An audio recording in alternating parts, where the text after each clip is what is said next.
안녕하십니까. 생활 밀착형 뉴스 지향적 투자라는 바른시원입니다. 네, 오늘은 대선 테마주인 SAT라는 기업을 한번 영상을 만들었고, 이게 이제 원희룡 이제 관련주이고요. 우선 이제 대선 테마주에 대해서 좀 얘기하는 게, 이제 리얼미터 이게 이제 대선 차기, 대선 주자 이제 선호도인데요. 이미 이제 지금 아마 보시면 이제 지지도가 높게 나오는 이제 윤석열 하고 뭐 이낙연, 이재명 만약에 이제 대선 후보가 되신다면 이분들의 이제 관련된 주식들은 최근에 이미 많이 올랐죠. 몇 배 이상 최근에 많이 오른 상황이고, 솔직히 투자는 먼저 들어갔어야 되는 것 같아요. 이미 이제 대선이 2022년 이제 3월이기 때문에 이제 2021년엔 이제 경선 후보들도 나올 테고 각 당마다 그렇기 때문에 굉장히 좀 치열하고, 한 해 동안 어떻게 보면 이제 대선 테마는 분명히 이제 움직일 핫 이슈인 거는 맞거든요. 근데 지금 현재 이제 윤석열 후보, 뭐 이낙연, 그다음에 이재명 후보까지 이미 많이 올라 있기 때문에 이제 자칫 잘못 들어가면 굉장히 또 하락하는 것을 맞을 수가 있거든요. 그래서 이미 이제 투자를 미리 들어가셨던 분은 상관이 없지만, 이제 후발주자로 들어간다 보면은 굉장히 롤러코스터를 많이 탈 거예요. 그래서 아마 더 갈 수도 있을 거예요. 이쪽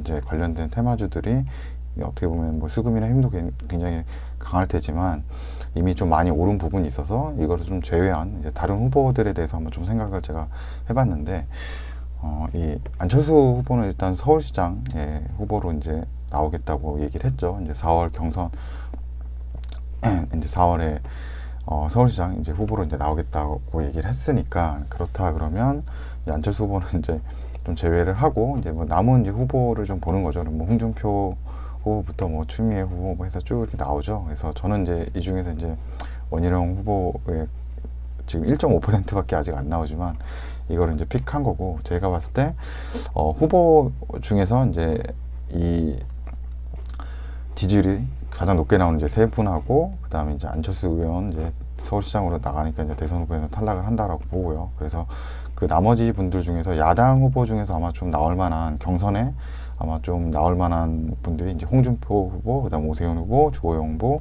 원희룡 후보 이렇게 되고, 여기 지금 이제 리스트에는 없지만 이제 홍정우 후보는, 아니면 지난번 대선 때 한번 나왔던 김진태 후보, 이런 관련주들도 만약에 이분들이, 중요한 거는 이제 경선에 나온다고 하면은 좀 이제 오를 수 있다라고 생각을 하거든요. 그리고 제가 이렇게 잡아놨던 이유는, 일단 제일 중요한 건 경선이에요. 경선에 이분들이 이제 나온다는 전제고, 만약에 경선에 안 나온다 그러면 아마 관련 주식들은 크게 의미가 좀 없을 수 있습니다. 그래서 그게 굉장히 리스크가 있는 거죠. 그러니까 이건 진짜 테마고, 어떤 기업의 어떤 가치나 이런 것보다 이 지금 관련되어 있는 이 대선 후보자의 어떤 뭐 영향을 더 받는 거죠. 그분들의 뭐 리스크가 나오면은 같이 주식들이 떨어지고, 또 어떤 지지도가 올라가거나 어떤 호재들이 발생했을 때는 같이 관련된 기업들이 올라가는 거기 때문에, 개인적으로 저는 이제 대선 테마주는 투자는 하는데, 이게 뭐 굉장히 뭐 가치 투자나 아니면 어떤 기업의 뭐 이익이나 뭐 그런 것을 보고 기업의 본질을 보고 투자하는 건 아니기 때문에 이렇게 좋은 투자법은 아니라고 생각을 하고요. 그리고 지난번에 그러니까 9월, 아마 제가 한 9월 중순쯤에 아마 남긴 것 같아요. 한 9월 한 15일 그 정도 했던 거, 18일이었나 뭐 그랬던 것 같은데, 이 서현탄 메탈 이거에 대해서 이제 그때 남긴 적이 있었거든요. 근데 제가 이때 이제 이게 어떻게 보면 윤석열 지금 이제 관련주로 지금 돼 있어서, 최근에 보면은 뭐 저는 이제 한 이때 본 거죠. 이제 이때 한 31,400원인데 지금은 거의 한 3배가 올랐죠. 근데 저는 이때 이 서현탄 메탈을 이 윤석열 관련주라고 해서 픽을 한 게 아니고, 이쪽에서 적자 사업 부서가 이제 정리되는 게 있었거든요. 뭐 자동차 쪽으로 이제 간에 내장재 같은 사업부가 이제 좀 안 좋아서 적자가 이제 정리되고, 그러니까 굉장히 적자 부서가 없어지니까 기업이 매출은 떨어지지만 오히려 영업이익이 더 좋게 변화되는, 뭔가 이익단이 더 좋아지는 모습과, 거기다가 지금 서현 탄메탈이 이제 기계 뭐 부품 같은 것들을 이제 납품하거든요. 장비 부품 같은 거. 근데 두산 인프라코어에 이제 납품을 했었는데, 두산 인프라코어가 이 현대기계죠. 현대기계 쪽으로 이제 인수가 된다. 그렇게 하면은 기존에 이제 현대 기계 쪽에는 납품을 안 했는데 현대기계가 이제 두산 인프라코어까지 인수를 하게 되면 이제 기업이 더 매출이 늘어날 수 있는 거죠. 왜냐하면 이제 오더를 이제 현대건설기계 쪽에서도 이제 받을 수 있는 거니까요. 그래서 이제 그때는 이제 그래서 이제 서현 탑메탈이 좀 좋아질 수 있겠다라고 이제 봤었고, 그때 그런 이제 밸류에이션도 굉장히 좀 괜찮은 가격이었거든. 그래서 이제 좋게 봤는데 우연찮게 이제 또 윤석열 후보의 아까 보시면 이제 지지도가 갑자기 보시면 이제 9월 달부터 저는 이제 9월 달 이때 본 거잖아요. 근데 이때부터 갑자기 높아지는 거예요. 예, 그래가지고 이때가 아마 10월일 거거든요. 왜냐면 9월 달 지지도 나온 게 아마 10월이니까. 그래서 이때는 뭐 10%대 유지는 갑자기 뭐 2, 3배, 2배 이상 올랐으니까 그래서 이제 많이 이제 좀 오른 게 된데, 제가 우선 원희룡 이제 후보의 이 SAT라는 기업을 이제 이 대선 후보로 이제 했던 이유는 한번 같이 한번 보도록 하죠. 우선은 이제 굉장히 시가총액이 이제 689억으로 굉장히 좀 가벼운 주식이죠. 예, 가벼운 주식이라서 쉽게 좀 오르거나 쉽게 좀 내릴 수도 있는 거고요. 그리고 현재 주가는 한 2,635원 정도.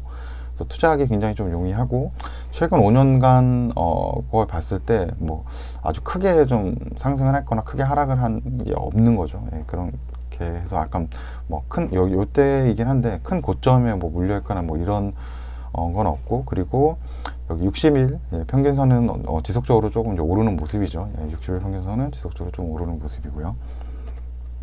그리고 왜 이게 이제 원희룡 후보하고 이게 왜 관련이 있는지에 대해서 한번 보는 건데, 그리고 그 전에 하나 또 설명드리면은, 여기 보시면 홍준표 후보, 뭐 오세훈 후보, 주호영 후보, 홍정욱 후보, 그다음 김진태 후보에 관련된 테마 주식들도 있는데, 우선은 이제 이 회사가 나중에 얘기하겠지만 좀 실적이 좀 괜찮게 나오더라고요. 그래서 기본적으로 이제 테마를 떠나서 이제 기업 자체도 아주 나쁘지 않다. 예, 그렇기 때문에 이제 픽을 한 거고요.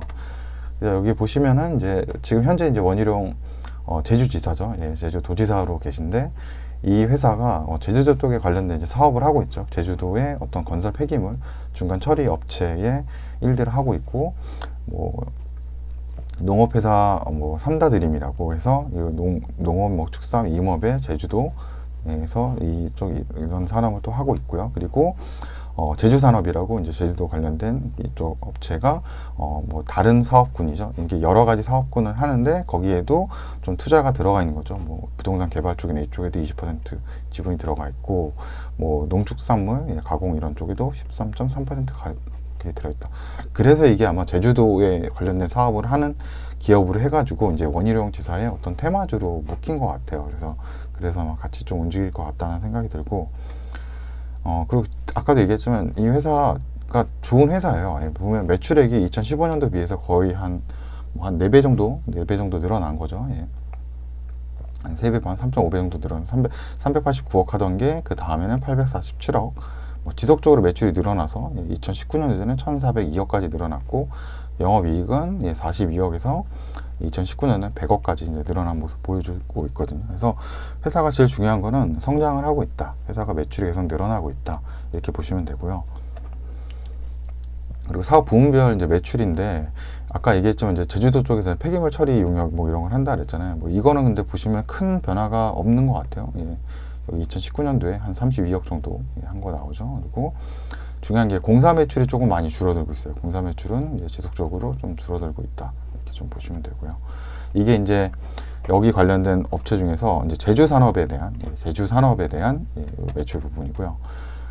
그리고 전체 이제 매출, 사업 부문별 매출을 보면은 이제 중요한 게 이 포장 수출 필름하고 이 모바일 관련이 중요하거든요. 왜냐면은 이 포장 수출 필름이 거의 전체 매출에서 뭐 한 38%, 39% 정도 차지하고, 이 모바일 관련 매출이 한 43%, 이 정도 차지하기 때문에 두 개가 거의 더하면 뭐 80% 이상 이 정도 차지하고 있거든요. 80% 가까이 매출을 거의 차지하고 있다라고 보시면 되니까, 이 두 가지 매출이 이제 성장하는지 좀 줄어드는지 그거에 관점에 맞춰서 한번 회사의 이제 재무제표를 한번 봤는데요.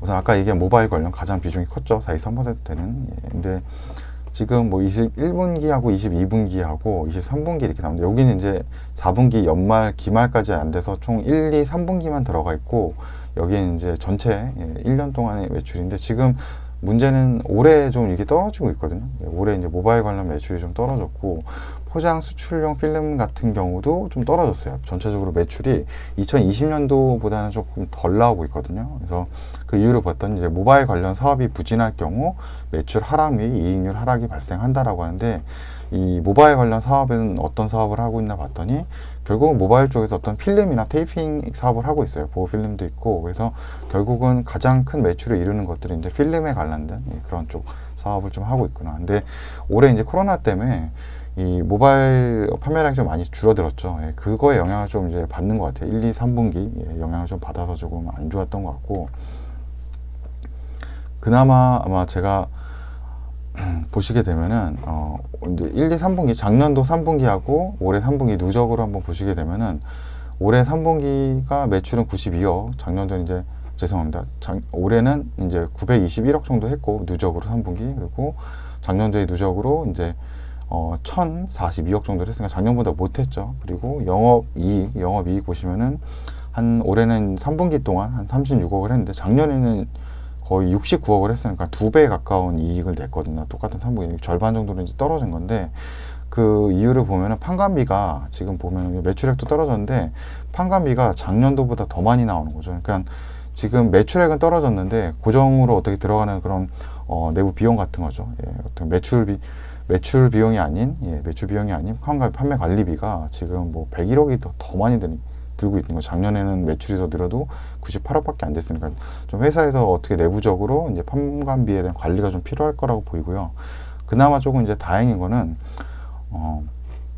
이제 3분기죠. 3분기 때 한 18억 정도 영업이익을 냈거든요. 근데 3분기에 18억 이익을 냈다는 뜻은 전체 1, 2, 3분기 토탈이 36억이었기 때문에, 그러니까 이 3분기 때 그나마 이제 실적이 조금 좋아진 모습인 거죠. 그래서 아까 좀 왔다 갔다 해서 좀 그거 하는데, 예, 여기 이제 보시게 되면은 분기별 매출이, 올해 3분기에는 3억이 영업이익이 났고, 이제 2분기죠. 6월 달에 15억. 그리고 점점 좋아지고 있는 거죠. 예, 이 3분기 때 19억으로 매출이 점점 좋아지고 있는데, 이제 이게 저는 어느 정도 이제 코로나에서 조금, 뭐, 아직까지 완전 풀리지는 않았지만, 모바일 판매가 조금씩 이제 늘어나면서, 이 관련 업체가 좀 그나마 매출이 조금 다시 좀 올라오는 게 아닌가라는 생각이 좀 들거든요. 그래서 올해는 아마 매출은 작년보다는 좀 안 좋을 거고, 하지만, 올해 이제 1분기나 이때부터도 이제 뭐 아이폰도 많이 팔리고 전체적인 글로벌식으로 시장에서 지금 스마트폰 판매량이 좀 좋아지고 있기 때문에 좀 괜찮아질 거라고 이제 예상을 좀 해보는 거죠. 네. 그리고 뭐 회사가 이거는 좀 이제 안 좋은 것 중에 이제 하나를 이제 제가 이제 재무제표에서 본 건데, 현금 유동성 자산 중에 이제 현금화되는 자산이 작년도에는 한 231억이었는데 올해는 이제 108억 정도로 줄어들었죠. 그러니까 거의 한 13억 정도가, 죄송합니다, 한 130억 정도, 130억 정도가 이렇게 줄어들었다라고 이제 보시면 되는데, 보시게 되면 이제 현금에서도 130억 정도가 빠졌고, 그 다음에 단기 대여금이죠. 단기 대여금이 작년도에서는 한 53억 정도 됐는데, 지금 올해는 이제 올해 3분기 끝나면 15억 정도 되거든요. 그럼 여기서도 한 38억 정도가 지금 돈이 들어왔어야 되는 거죠. 그러니까 총 두 개가 더하면은 38억에다가 이거 한 13억 더하면은, 예, 한 40억대가 되는 거죠. 40억에서 한 50억대. 근데 그게 어디로 갔냐고 봤더니, 제가 이제, 그러니까 한마디로 돈이 들어왔어야 되는데 현금이 없는 거잖아요. 단기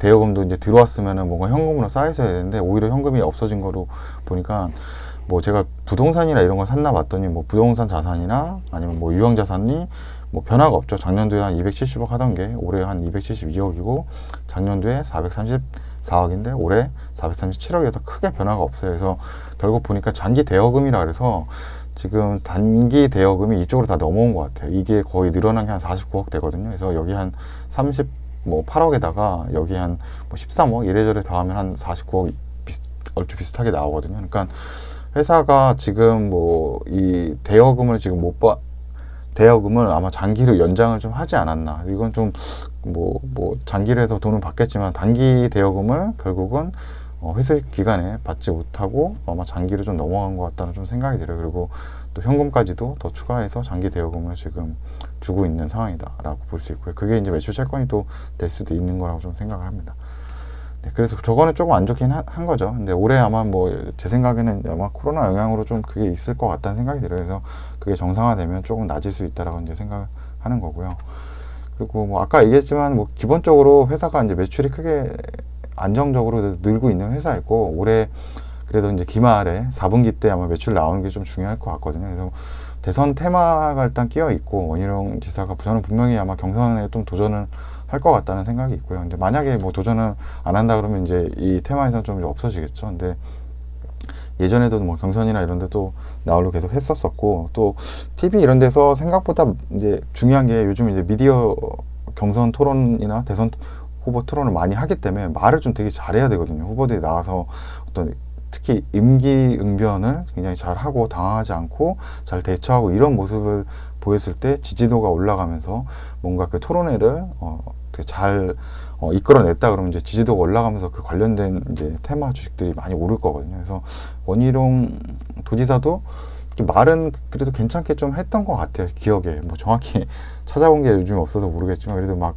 말을 좀 의욕적으로 열심히 좀 하고, 뭐 제주도 쪽에도 예전에 보면은 무역 자유 어, 지역으로 만든다거나 아니면 뭐 블록체인 뭐 특화 기구로 만든다거나 뭔가 의욕적으로 좀 많이 좀 새로운 시도를 많이 해보려는 것 같아서 아마 대선 후보도 좀 나오지 않을까라는 생각 들고, 그리고 이 회사가 생각보다 복잡하지 않아요. 회사가 복잡하지 않고 어떤 뭐 저런 사업들은 꾸준히 좀 좋아지고 있었던 거 있으니까 아마 좋아질 거라고 생각이 들고, 그리고 여기 보시면은 공시사항이 이렇게 간단한 데가 뭐 있는지 모르겠어요. 그러니까 분기 보고 나오고 3개월 후에 반기 보고 나오고 그 다음에 다시 9월 3분기 때 분기 보고 나오는데 그 안에 아무런 이슈가 없는 거죠.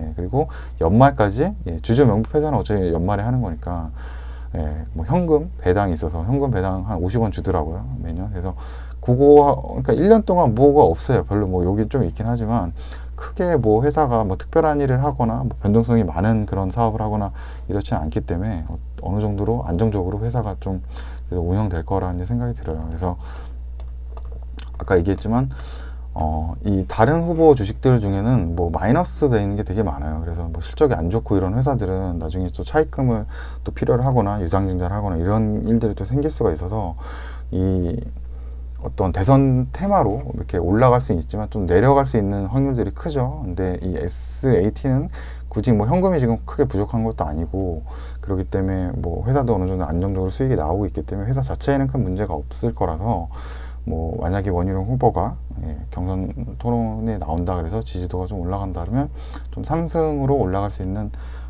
그 여력이 있지 않나 이렇게 생각을 해서 요 기업을 한번 찾아보게 된 거고요.